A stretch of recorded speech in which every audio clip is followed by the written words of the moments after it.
So today we will study about past indefinite tense. What is past indefinite tense? I'm telling you. Wait. See, सबसे पहले हम इसकी पहचान करेंगे कि इसका यूज कहाँ किया जाता है। देखिए, इसका यूज हम करते हैं ओल्ड पास्ट के लिए। अब ये ओल्ड पास्ट क्या है? देखिए, अगर आपने कोई भी काम का एंड कर दिया है, यानी कि किसी भी काम को फिनिश कर दिया है, तो वो आपका ओल्ड पास्ट होता है। मैम आपने ओल्ड पास्ट के लिए तो यानी कि काम खत्म के लिए तो आपने प्रेजेंट परफेक्ट भी बताया था, जहां पर आप हैज हैव का यूज करते हैं। वेट, अगर आपने कोई भी काम को फिनिश कर दिया, कोई किसी भी काम का एंड कर दिया, तो वो आपका प्रेजेंट परफेक्ट टेंस कहलाता है। बट वहां पर इफेक्ट भी होता है, आपने जो भी काम फिनिश किया उसका इफेक्ट है। बट अगर आपने कोई भी काम फिनिश कर दिया है और उसका कोई इफेक्ट नहीं रहा है, यानी कि ओल्ड पास्ट में वो बात जा रही है, तो वो आपका फिर पास्ट इंडेफिनिट टेंस कहलाता है। काम का इफेक्ट है, आपका हैज हैव का यूज होगा, प्रेजेंट परफेक्ट टेंस कहलाता है। काम का इफेक्ट नहीं रहा है और काम को खत्म कर चुके हैं, तो वो आपका पास्ट इंडेफिनिट होता है। अगर हम इसकी बात करेंगे हेल्पिंग वर्ब, इसमें आपका आता है क्या?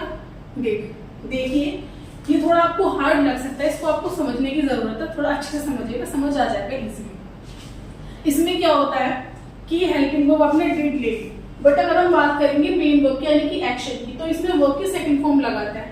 अब सेकंड फॉर्म्स तो मैं आपको बता चुकी हूँ कि किस तरह से फॉर्म्स बनाई जाती है, उसमें पिक्चर भी पड़ी है, आप देख सकते हो।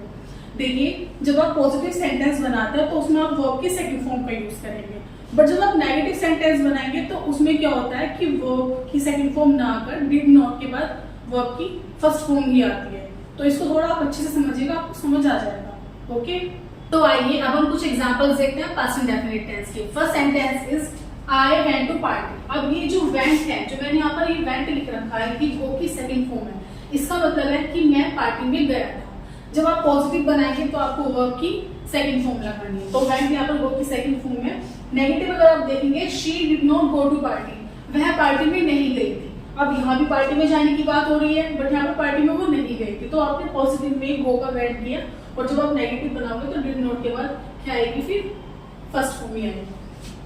थर्ड अगर आप देखेंगे क्वेश्चन में, डिड यू कम यस्टरडे, क्या तुम कल आए थे? चाहे आप नेगेटिव बनाओ, चाहे आप इंटरोगेटिव बनाओ, चाहे आप डबल इंटरोगेटिव बनाओ, तीनों में आपकी फर्स्ट फॉर्म ही आनी, बस पॉजिटिव में आपकी सेकंड फॉर्म आनी। तो इसका मतलब है क्या तुम कल आए थे, तो आपने कम की फर्स्ट फॉर्म ही मतलब कम ही लगाई।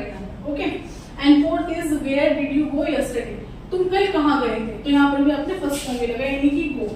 तो आपको बस इतना याद रखना है कि जब आप नेगेटिव बनाओगे, चाहे इंटरोगेटिव हो चाहे डबल इंटरोगेटिव हो, आपको फर्स्ट फॉर्म में पुट करनी है। बट अगर आप पॉजिटिव बनाते हैं तो आपको क्या करना है? वो आपकी सेकंड फॉर्म लगानी है। तो इस तरह से आपका पास्ट इंडेफिनिट टेंस बनता है।